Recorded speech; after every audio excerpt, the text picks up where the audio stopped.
안녕하세요. 정혜진입니다.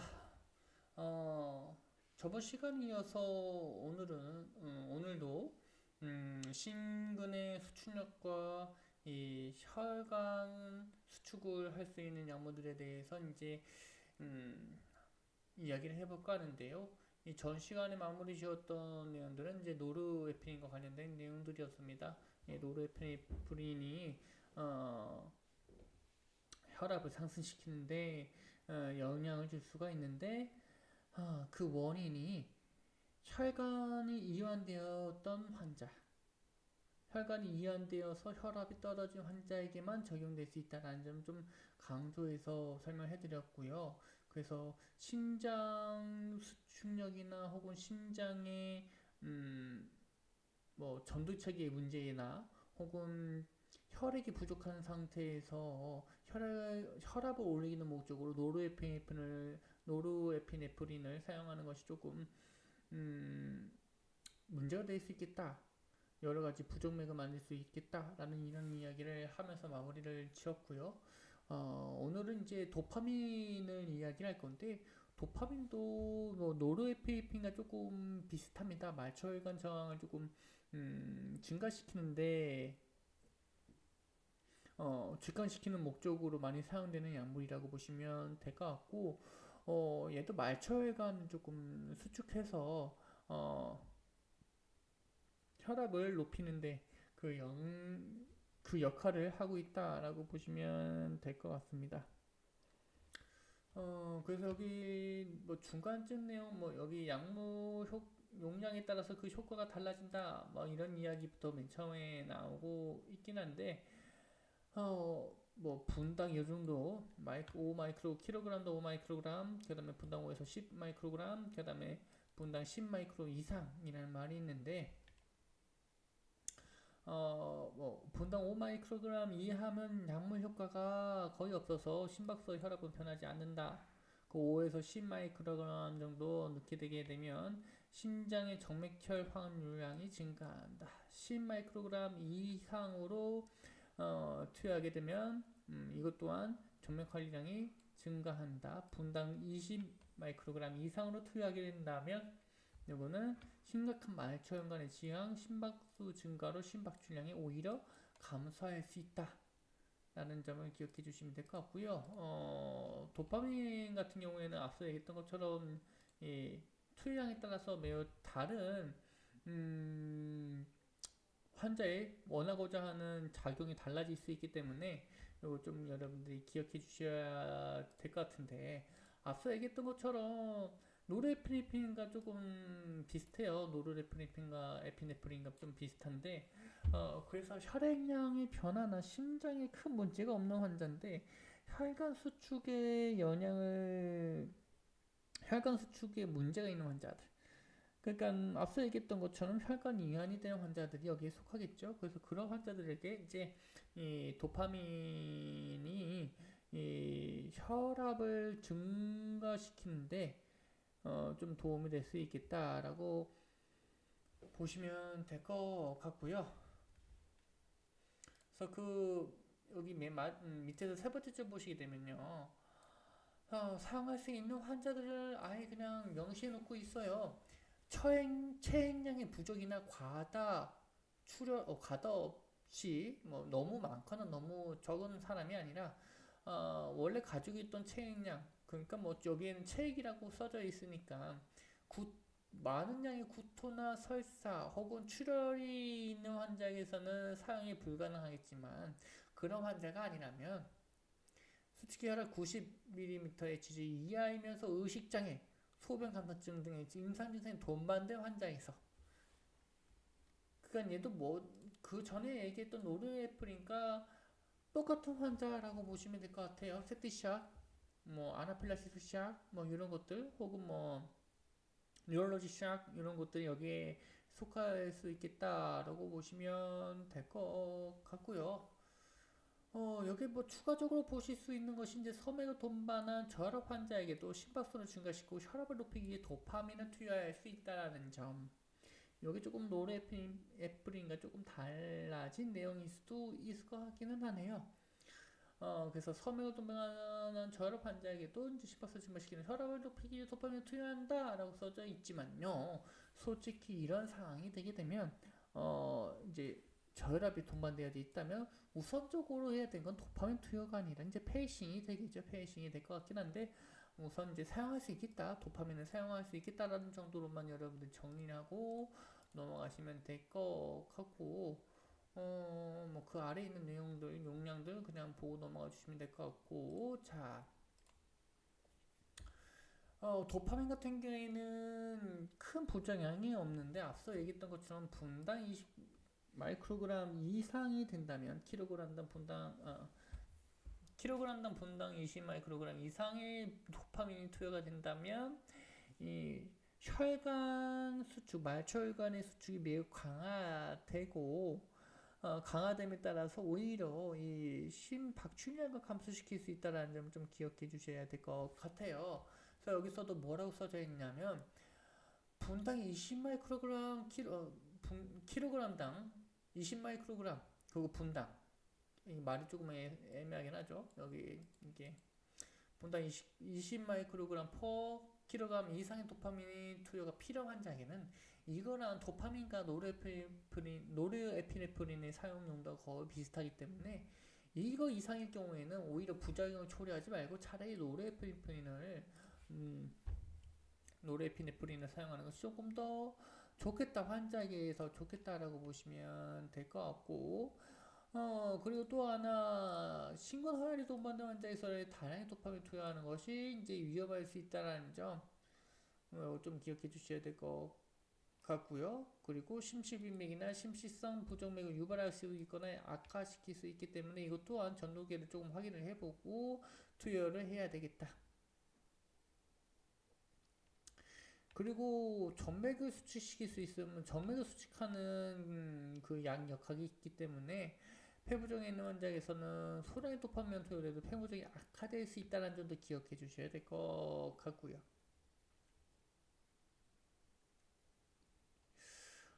여기 추가적으로 뭐 몇 가지 약물 효과들, 다른 약물들과 이제 집어넣었을 경우, 혹은 이제 동반되어서 같이 투여했을 경우에, 혹은 투여하고 있는 환자에서 이 도파민이 추가적으로 투여됐을 경우 어떤 문제가 생길 수 있는지 좀 살펴본 것들이 있는데, 뭐 도부타민, 뭐 도파민 등 이 두 가지 거의 비슷한 효과죠.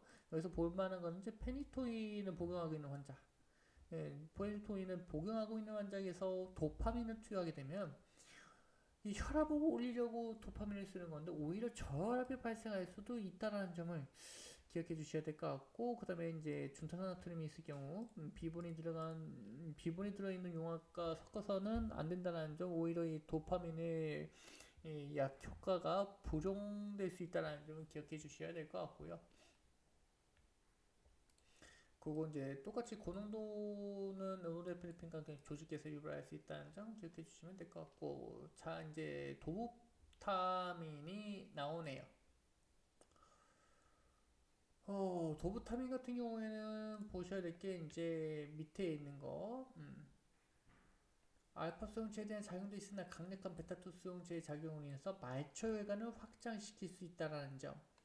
그래서 이 도파민 투여되면 심근 수축력이 증가하고 말초혈관정이 감소해서 심박출량이 증가합니다. 그러니까 그냥 결과론적으로 보게 된다면 이 말초혈관 저항의 감소를 원하는 경우는 거의 없기 때문에요.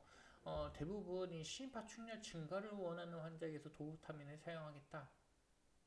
라고 보시면 될 것 같고 추가적으로 폐모세혈관 쇠기압을 감소시키는 영향도 있기 때문에 폐부종이 있는 환자에게서도 도파민은 불가능했지만 도부타민은 사용할 수 있다는 점을 기억해 주시면 될 것 같고요. 그래서 여기 보시게 되면 뭐 도부타민은 노르에피네프린을 유발하지 않는다 뭐 이런 말이 있지만 이거는 크게 보실 필요는 없을 것 같고 뭐 심근허혈 유발하지 않는다는 점 그냥 보시면 될 것 같고요. 결과론적인 것만 얘기를 합시다. 심근의 허혈에 동반된 환자에서 비매에 유발하지 않는 용량의 도부타민을 투여하는 것은 위험하지 않다. 이게 좀 더 중요한 내용일 것 같아요. 그러니까 우리도 심근허혈이라고 하게 되면 대부분 뭐를 생각하게 되죠? 심근경색을 생각하게 되잖아요. 그래서 이 심근경색 환자에서 이제 발생되는 쇼크 혹은 어, 우리가 이야기하고는 혈관 조영술을 하기 전에 전 단계에서 환자에게 발생되는 여러 가지 혈액학적인 문제점을 해결하기 위해서 사용될 수 있는 약물 중에 하나가 이 도부타민이 될 수도 있겠다라는 점을 기억해 주시면 될 것 같아요. 이전까지 약물들은 솔직히 말씀드리면 다 심근의 허혈을 악화시키는, 그러니까 흔히 이렇게 얘기를 하죠. 심근의 산소 요구량을 증대시킨다, 이런 얘기를 하죠. 우리 몸에 일을 많이 하려고 하게 되면 당연히 산소가 많이 필요하게 되는데, 대부분의 약물들은 심장에 사용되는 약물들 혹은 음, 순환계에 사용되는 약물들 같은 경우에는 이 산소 요구량을 조금 대부분 증대시키는 약물이었는데, 도보타민 같은 경우에는 심근의 산소 요구량을 증대시키지 않기 때문에 심근 허혈이 동반된 환자에게서도 사용될 수 있다. 뭐 이런 것들은 어, 좀 다른 약물하고 좀 차별화될 수 있기 때문에, 다른 점이기 때문에 기억해 줄 만한 내용이 있겠다. 이렇게 이렇게 정리할 수 있을 것 같고요. 그리고 투여의 적응 및 투여 방법이 있는데요. 보시게 되면 심박출량 감소 폐부종이 발생한 환자, 폐부종 환자에 사용할 수 있는데, 제가 맨 처음 말씀드렸었죠. 뭐 다 필요 없고 심박출량 증가가 필요한 환자에서 도부타민이 사용될 수 있다라고 이야기를 했는데, 그 중에서도 또 뭐다? 폐부종 환자에서 사용될 수 있다라고 했죠. 도파민은 사용이 불가능한데, 거기 또 하나 또 폐부종이 나오네요. 폐부종에 동반된 저혈압 환자. 폐부종에 동반되면 도파민 같은 경우에는 사용이 불가능하기 때문에 그렇죠. 그리고 중증 자심실 부전이 발생한 환자. 자심실 부전 같은 경우에는 혈액이 부족한 것도 아니고, 그렇다고 혈관이 딜라테이션 된 것이 아니잖아요. 이완된 게 아니잖아요. 그러면 이제 도파민하고 노르에피네프린을 사용할 필요가 없는 거예요.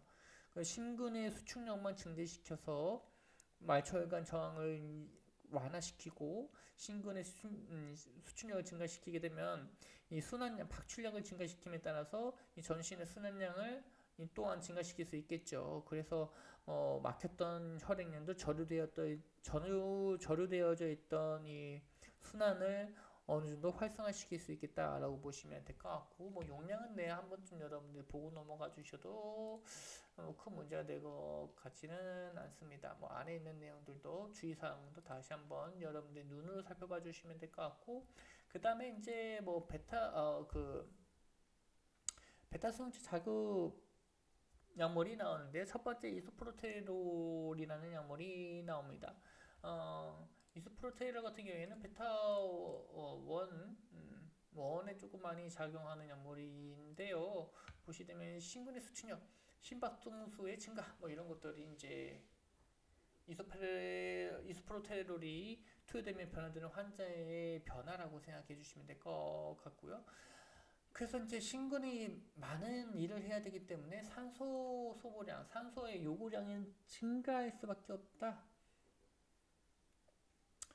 라고 보시면 될 것 같고, 여기에 좀 더 이상하게 보셔야 될 거는 정맥과 동맥을 모두 이완시킨다. 그러므로 인해서 혈압은 오히려 하강할 수 있다라는 점. 이 점 좀 기억해 주셔야 될 것 같고요.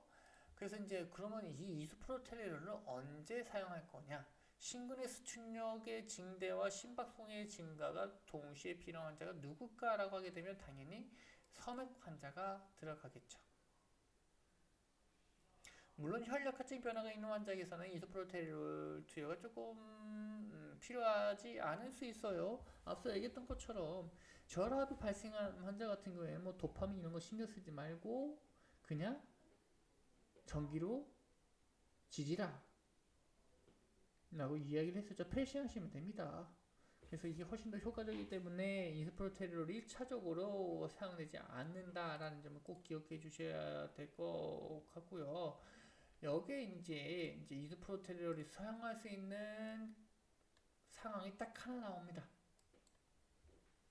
심장 이식을 받은 환자에서의 섬액이 발생한 경우에는 이소프로테롤이 가장 효과적이다라는 점. 요거 하나만 조금 특별하게 기억해 주시면 여러분들이 응급구조사 활동하는데 큰 도움이 될 겁니다. 이소프로테르는 심장 이식 환자에서의 소맥 치료에 사용된다. 뭐 요 정도까지만 꼭 기억해 주시면 될 것 같고 나머지는 그냥 넘어가도록 하고요. 교감신경 수용체에 작용하지 않고 신경 수치력을 증가시키는 약물들 이전까지는 다 뭐 베타1이라든지 뭐 혈관 같은 경우에는 알파라든지 뭐 이런 이 교감신경 수용체에 자극을 해서 혈압이나 혹은 신경 수치력을 증가시켰다라고 보시면 될 것 같은데 이거는 이제 그렇지 않고 이 교감신경계에 영향을 주지 않고 신근의 수치력을 증대시키는 약물이라고 보시면 될 것 같고 흔히 우리는 이런 약물들을 디지털리스라고 이야기를 하고 대표적인 것이 이제 디곡신이라고 보시면 될 것 같습니다. 뭐 여기 안에 있는 내용들은 한번 좀 보고 넘어가 주셔도 좋을 것 같고요. 그래서 이제 디고신은 볼 건데 약물 작용이 빨리 나타나고 반감기가 비교적 길지 않다라는 점. 그래서 가장 널리 사용되는 약물이다라는 말이 있는데 앞서 약물에 대해서 조금 정리를 할 때 반감기가 짧으면 짧을수록 좋고 효과는 즉각적으로 나타나면 좋겠다라고 이야기를 해드렸죠. 그것이 이제 약물 투여하고 난 후에 환자의 증상이나 혹은 환자의 문제점을 빠르게 제거하는지 확인할 수가 있고 정말 즉각적으로 확인할 수가 있고 그리고 혹시나 환자의 부작용이라든지 혹은 다른 문제가 발생했을 때 이 약물의 효과는 뭐 시간이 그렇게 뭐 20분, 30분 동안 기다릴 필요 없이 뭐 이전에 있던 약물 아데노신 같은 경우에는 30초 만에 끝나버렸잖아요. 40초 혹은 뭐 5분, 3분 이내에 이 약효가 다 떨어짐에 따라서 부작용도 사라질 수도 있고 혹은 뭐 때로는 새로 발생된 이 부작용을 해결하기 위해서 다른 약물을 또 쓸 수도 있기 때문에 이 약이 남아있지 않은 상태라면 이 다른 약물을 사용하기가 훨씬 더 좀 더 편할 수밖에 없겠죠. 그래서 이런 약물들 좀 많이 선호한다 라고 보시면 될 것 같고요. 그 다음에 이제 좀 보셔야 되는 내용은요,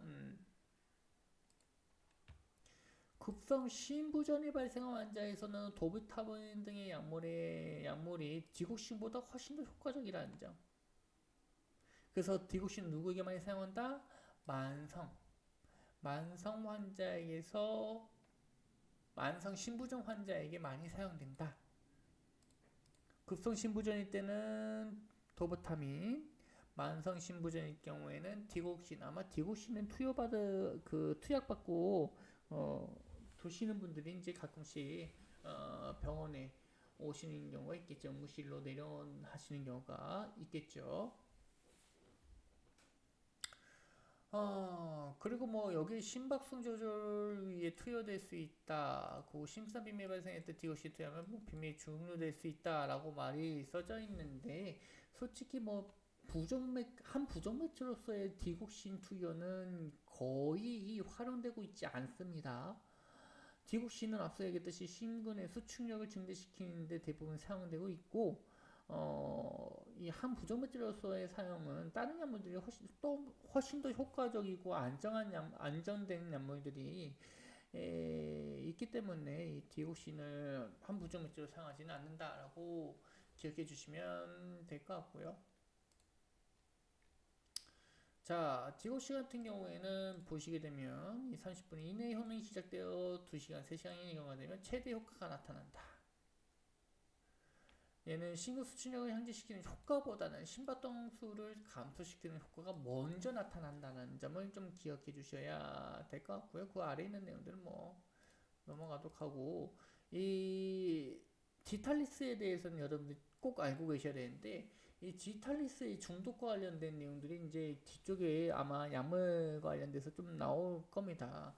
이 지탈리스 같은 경우에는 역시 범위가 매우 좁기 때문에 약의 농도를 조금만 잘못 조절해도 거의 독성작용이 발생하게 돼요. 그래서 여러분들이 디옥신을 직접적으로 사용할 일은 그다지 많지는 않겠지만 만약 사용하게 된다면 그 용량 조절에 있어서 매우 주의 깊게 살펴봐 주셔야 되겠다라는 점을 강조해 드리고요.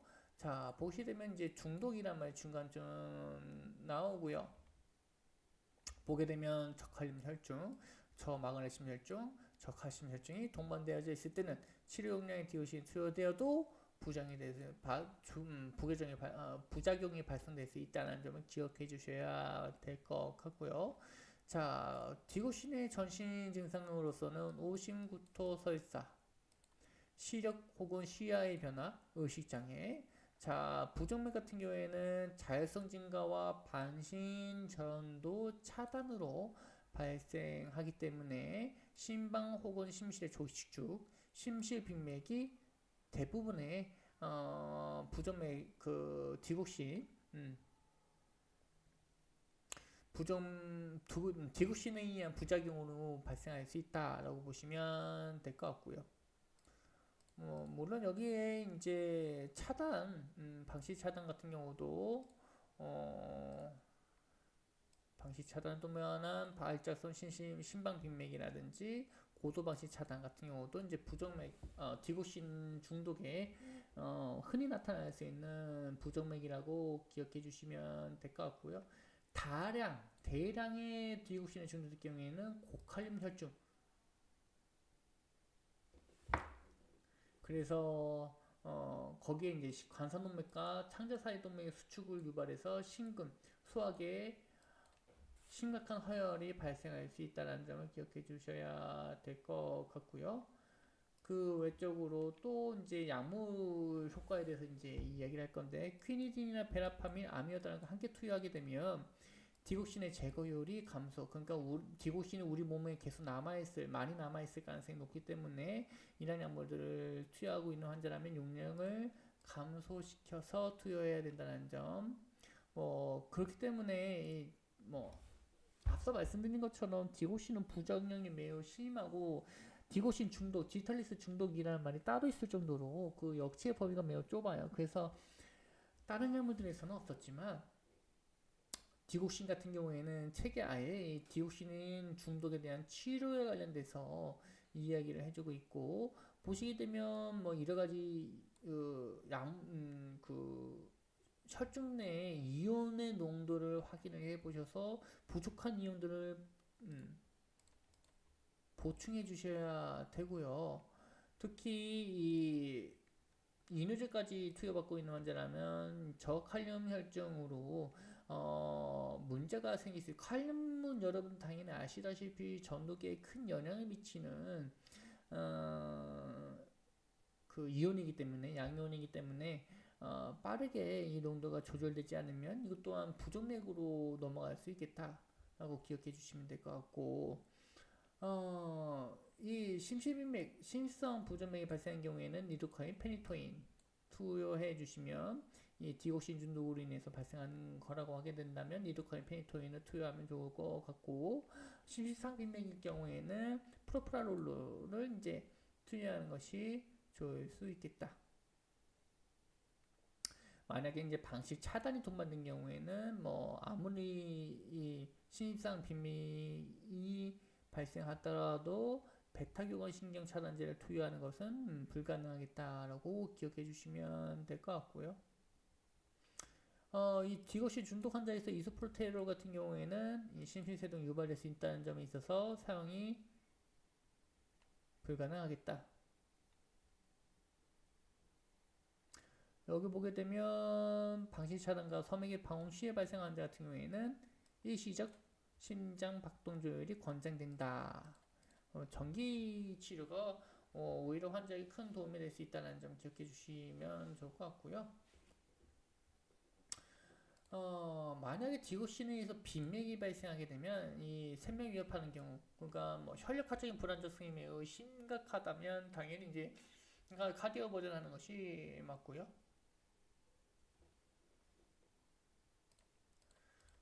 디고신 중독시 가장 좋은 치료 방법은 디고신에 대한 항체를 투여한다라는 말이 있는데, 해독제 항체라고 하니까 디고신이 마치 바이러스나 혹은 세균처럼 느껴지시는데, 디고신 들을 때 그냥 해독제를 빠르게 투여하는 것이 당연히 효과적이겠죠. 어, 다음 시간에는 이제 두 번째 디지털 리스닝 암기 인원에 대해서 설명하도록 하겠습니다.